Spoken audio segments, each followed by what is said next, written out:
আমার মনে হয় যে এই নিউজটি দেখার পর বিএনপির চেয়ারপারসনের মানে ভবিষ্যৎ যিনি চেয়ারপারসন হতে যাচ্ছেন জনাব তারেক রহমান তিনি খুবই ডিপ্রেশনে পড়ে যাবেন। কারণ হচ্ছে কি যে এই মুহূর্তে তিনি এখনও দেশে আসছেন না। শেখ হাসিনা কিন্তু নেই, আওয়ামী লীগ নেই। আমরা দেখছি যে ক্ষমতার মসনদে যারা বসে আছেন সবাই বিএনপির খুব কাছের লোক। মাঠের রাজনীতিতেও বিএনপির ব্যাপক প্রভাব আছে, কিন্তু তারেক রহমান দেশে ফিরছেন না। কারণ এই সরকারের প্রতি অনাস্থার একটা বহিঃপ্রকাশ তো আমরা দেখছি, যে তিনি বলছেন যে সব মামলা শেষ হলে আসবেন। এখন একজন রাজনৈতিক নেতা মামলাকে ভয় পাচ্ছেন নাকি অন্য কিছু ভয় পাচ্ছেন? অন্য কিছুই সম্ভবত, যে একটা সামহাও বাংলাদেশে চলে আসছে, যে কোনো একটা নেগেটিভ ঘটনা ঘটতে পারে। তো এগুলোর পরেও তিনি প্রস্তুতি নিচ্ছেন যে নির্বাচন হবে, আর সেই নির্বাচনের আগে তিনি বাংলাদেশে আসবেন, জনতার কাছে যাবেন, জনতার নায়ক জনতার সাথে দেখা সাক্ষাৎ করবেন। এই যখন অবস্থা, নির্বাচনের ট্রেন যখন আমরা দেখছিলাম গুটি গুটি গুটি গুটি প্রায় চলছিল, মাঝখানে চেইন খিচে ধরেছে কারা? বৈষম্য বিরোধীদের যেই লিডাররা এই মুহূর্তে সরকারে আছেন। উপদেষ্টা আসিফ খোল্লা একটা বক্তব্য দিছে। এই বক্তব্য খুবই স্পষ্ট, এবং বিএনপির মধ্যে শঙ্কা, বলছে যে 5ই আগস্টের মতন আরেকটা দিন আসবে। কেন? কারণ তোমাদের এইসব কথায় বাবা নির্বাচন ইস্যুটাতে আমাদের টেনশন লাগে।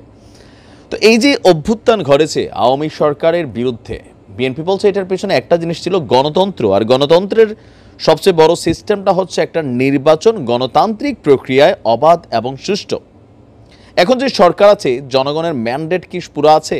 কেউ বলছেন আছে, কেউ বলছেন নাই। কয়েকটা রাজনৈতিক দল, কিছু ব্যক্তি মিলে তাদেরকে বসিয়ে দিয়েছে। বিএনপি বলছে ভাই সংস্কার টংস্কার যা হয়েছে আবার নির্বাচনের দিকে যাও। কিন্তু জাতীয় নাগরিক কমিটি কি বলছে? আমরা এটাকেও গুরুত্ব দিচ্ছি না, বৈষম্য বিরোধীদেরকেও গুরুত্ব দিচ্ছি না। বাট এবার উপদেষ্টা আসিফের এই বক্তব্যকে আপনার গুরুত্ব দিতেই হবে।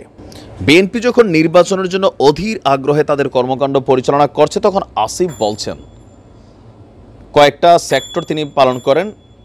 অন্তর্বর্তী সরকারের স্থানীয় সরকার, পল্লী উন্নয়ন, সমবায় মন্ত্রণালয় এবং যুব ও ক্রীড়া মন্ত্রণালয়, দেখেন অনেকগুলো মন্ত্রণালয় তার অধীনে আছেন। তিনি বলছেন শুধুমাত্র একটা নির্বাচনের জন্য এত মানুষ জীবন দেয়নি। তো বিএনপির নেতাকর্মীরা তখন কেন রাজপথে নামছিল? তারা কিন্তু শেখ হাসিনার পতনের জন্য নামছিল, যে শেখ হাসিনা বিদায় হবে, তারপরে নতুন একটা নির্বাচন হবে, তারা ক্ষমতায় আসবে, এরকম কিন্তু প্ল্যানটা ছিল। কিন্তু ছাত্ররা বলছে যে শুধুমাত্র একটা নির্বাচনের জন্য এত মানুষ জীবন দেয়নি। এই সরকারের ক্লিয়ার ম্যান্ডেট হলো আমরা সংস্কার কার্যক্রমগুলো করবে সংস্কার। আপনারা জানেন আমাদের সংস্কার কমিশনগুলোর প্রায় 3 মাসের মতন সময় হয়ে যাচ্ছে।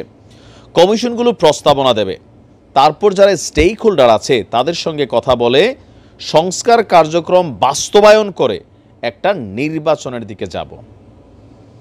ঠাকুরগাঁওয়ের বালিয়াডাঙ্গি উপজেলা পরিষদে শীতার্তদের মাঝে শীতবস্ত্র বিতরণ আয়োজনে তিনি এই কথাগুলো বলছিলেন। তিনি বলছেন যে আপনার এখানে বিভিন্ন ধরনের বক্তব্য ছিল। তো আমরা যতটুকু বুঝতে পারছি তাদের বক্তব্য, সংস্কার শেষের আগে নির্বাচন কোথাও না কোথাও আসলে হতে যাচ্ছে না। দেখুন বিএনপির বক্তব্য সংস্কারটা চলমান প্রক্রিয়া। দেশের জনগণের একাংশ বলছে মুদ্রার এই পিঠ ওই পিঠ বুঝি না, সংস্কারটা জরুরি। জামাত বলছে সংস্কারের জন্য যৌক্তিক সময় দেব। উপদেষ্টারা জ্ঞানী মানুষ, তারা বোঝেন, জানেন কতটুকু সময়ের মধ্যে যৌক্তিক সংস্কার হওয়া উচিত। ভিপি নূর বলছে 2 বছরের আগে ডক্টর ইউনূস সরকারের যাওয়া উচিত না, কারণ সংস্কারটা শেষ করে যাইতে হবে, জরুরি কিছু সংস্কার। এখন আবার এই সংস্কার নিয়ে জনপ্রশাসন ক্যাডারে, সে সংস্কার কমিশন নিয়ে ক্যাডার আবার নামছে এক ধরনের বিপ্লবে, যে এই সংস্কার কমিশনকে মানে বাতিল করতে হবে। তো সব কিছু মিলিয়ে সরকারের বা ডক্টর মোহাম্মদ ইউনূসের, আপনারা গতকালকে নিউ ইয়র্ক টাইমসে দেওয়া যে প্রতিবেদন, সেখানে যদি আপনি খেয়াল করেন যে উপদেষ্টা মাহফুজের বক্তব্য, ডক্টর ইউনূসের বক্তব্য, যে বাংলাদেশ 2.0 যে ভার্সন নতুনরা স্বপ্ন দেখছে, সেটার জন্য কয়েক বছর সময় লাগতে পারে। আর নির্বাচন ইস্যুটাতে একদম ক্লিয়ার কোনো মেসেজ তিনি দেননি। তিনি বলেছেন 25-এর লাস্টে অথবা 26-এর মাঝামাঝি পর্যন্ত। এখন যেই প্রক্রিয়াতে চলছে সংস্কার এত দ্রুততম প্রক্রিয়া হবে না। আবার অপরদিকে জাতীয় নাগরিক কমিটির সমন্বয়কদের দাবি আছে যে আওয়ামী লীগের বিচার ছাড়া জুলাই আগস্ট অভ্যুত্থানে আপনার যারা আহত হয়েছে, নিহত হয়েছে, তাদের বিচারের আগে নির্বাচন হবে না। কারণ বিএনপির উপর তারা এক ধরনের অনাস্থা রাখছে। আপনার খালেদ মহিউদ্দিন সাহেবের একটা প্রোগ্রামে এই জাতীয় নাগরিক কমিটির যে নাসিরউদ্দিন পাটোয়ারি আছেন, তার একটা ক্লিয়ার মেসেজ ছিল যে কোথাও না কোথাও তারা বিএনপির উপর আস্থা রাখতে পারতেছে না। বিএনপি যদি ক্ষমতায় আসে তাহলে আওয়ামী লীগকে তারা একটা সেফ এক্সিট দিবে, আর এই বাচ্চা কাচ্চা যারা আহত নিহত হয়েছে এরা আসলে কোথাও না কোথাও প্রকৃত বিচার পাবে না। কারণ বিএনপি নাকি বিচারের দাবিটাই তোলে না, তারা শুধু নির্বাচন করছে। তো সব কিছু মিলিয়ে মাহফুজ বলছিল একটা লড়াই হবে প্রবীণদের সাথে।